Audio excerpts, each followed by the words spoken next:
从新竹的方向出发，走进新竹，你会发现这座城市广为人知的别名风城。今天刚好风不大，所以你可能感受不到。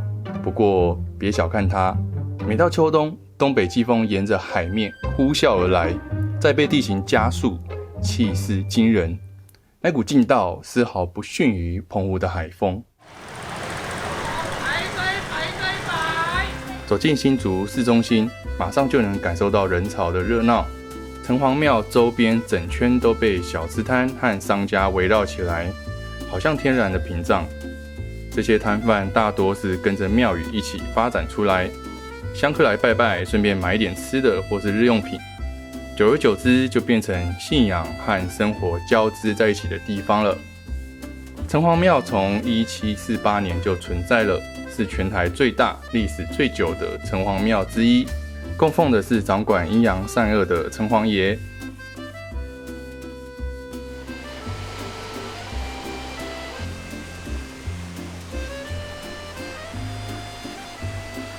庙口小吃更是多到让人眼花缭乱，在地人向我推荐庙口的柳家。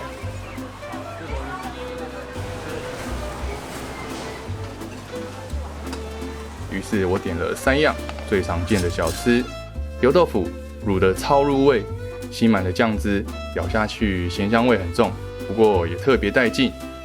肉燥饭，白饭上铺满了油亮的肉燥，香气十足。虽然味道不算特别惊喜，却也很亲切熟悉，好像是庙口才吃得到的味道。最后是香菇肉羹汤，汤头清甜，带着淡淡的菇香，肉羹扎实顺口，让整个人都暖和了起来。在这里，香火的烟雾和食物的香气交织在一起，飘散在热闹的市场里面，伴着叫卖和祈福声，就是新竹最道地的庶民风景。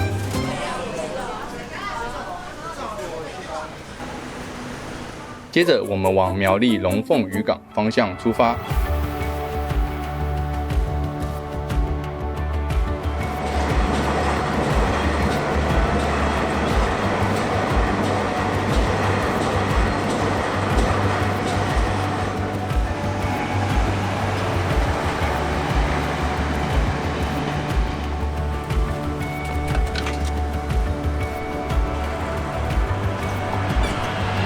沿途经过一座古色古香的香山火车站，这座车站建于1928年，是台湾西部铁路唯一保存的日式快木车站。进门就能闻到一股淡淡的木香，超有氛围。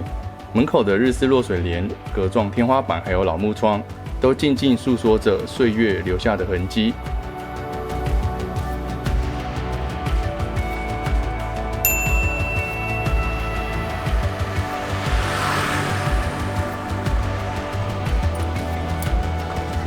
10块。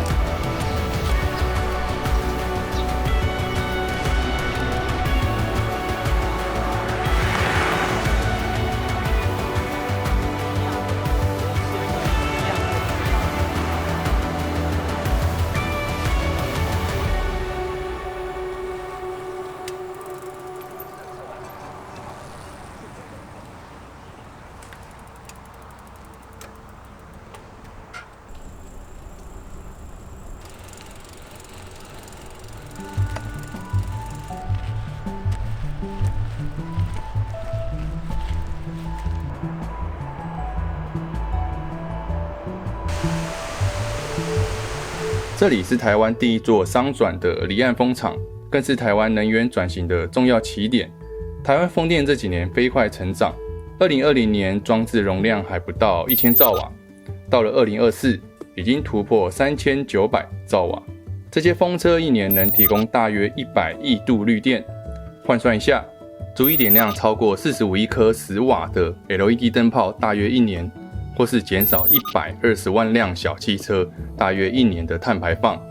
刚开始由外商掌握核心的技术和营运，逐渐转为外商和台湾企业合作，接手在地制造、施工还有维运，让庞大的绿能商机逐步的在地化。这些风电虽然还不是主力，却是绿能版图里面不可或缺的重要拼图。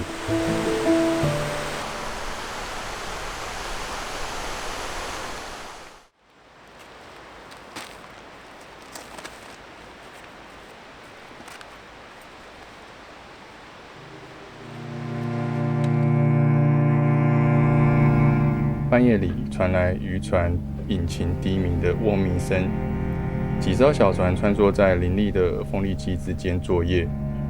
风电建设快速推进，但对部分渔民而言，生计受到冲击。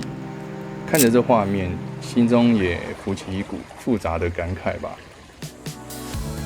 前进通宵。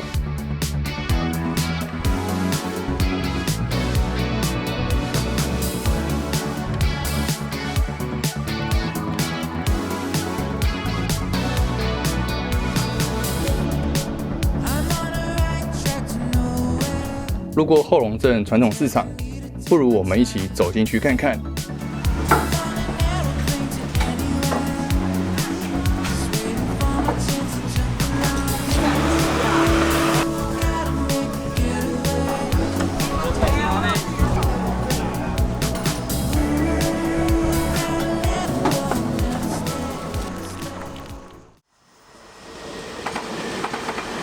在苗栗后龙有条很有历史感的同心老街，跟一般热闹的老街不同，这里游客不多，只剩几户人家，红砖老屋还有破损的房子，让人感觉到沧桑。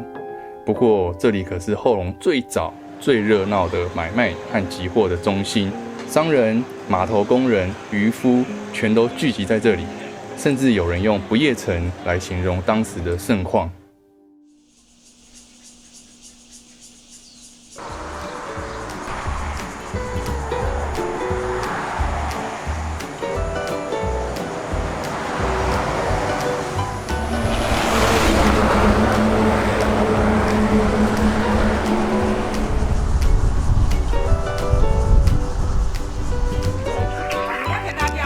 不用，可以在这边吃吗？可以啊。好，谢谢。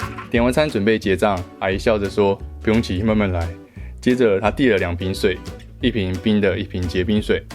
她说结冰的可以留着晚点喝，就还是冰的哦。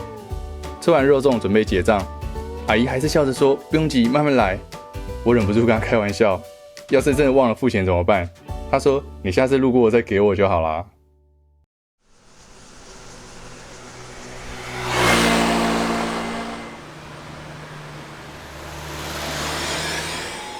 在苗栗县通霄，一座古朴的神社静静望着远方的海岸线，诉说着日治时期的历史风华。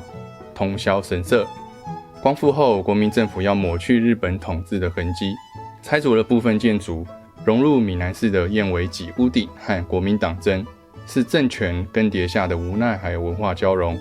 台湾曾约有200座神社，但多数已经不见了。北台湾仅桃园神社和通霄神社保存最完整，相当的珍贵。通霄神社2002年被列为文化资产，开始积极修复。漫步期间，鸟居下轻拂的海风，参道旁斑驳的石灯笼，仿佛带你穿越时空，细细品味岁月沉淀的宁静。